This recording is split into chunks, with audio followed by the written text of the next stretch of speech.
Pemirsa, sementara itu terkait penerapan PPKM di Kabupaten Badung untuk menekan peningkatan kasus COVID-19 di Bali dan khususnya di Kabupaten Badung, Satpol PP beserta TNI Polri, BPBD dan Imigrasi melakukan sidak di beberapa tempat. Dalam sidak tersebut masih banyak warga negara asing atau WNA yang tidak patuh menjalankan protokol kesehatan.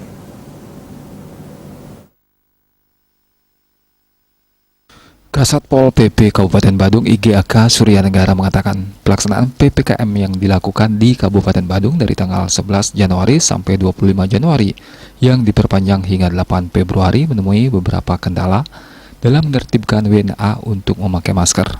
Kendala yang dihadapi diantaranya warga negara asing yang tidak fasih berbahasa Inggris, tingkat kepercayaan WNA terhadap adanya virus COVID-19 yang relatif rendah, dan warga lokal yang juga menjadi contoh bagi WNA untuk tidak mematuhi protokol kesehatan seperti tidak memakai masker.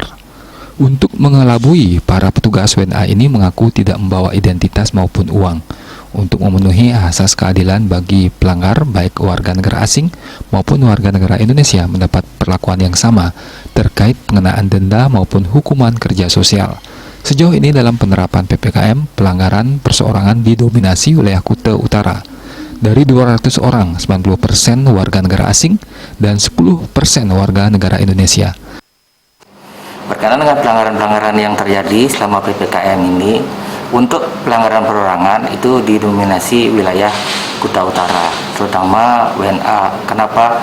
Dari hampir 200 orang yang kita dapatkan dari tanggal 11 sampai kemarin malam, itu tanggal 24, itu boleh dibilang 90%-nya warga negara asing yang kita kenakan denda.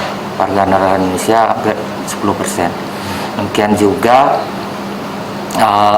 pelanggaran jenis usaha.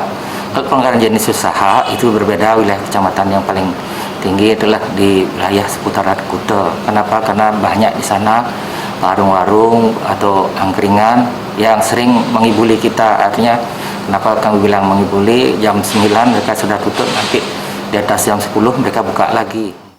Dalam pelaksanaan PPKM, tes rapid antigen dilakukan secara acak untuk mengetahui peningkatan kasus COVID khususnya di Kabupaten Badung. Melalui tes, lonjakan kasus COVID-19 di Kabupaten Badung akibat tidak patuh dalam melaksanakan prokes bisa diketahui.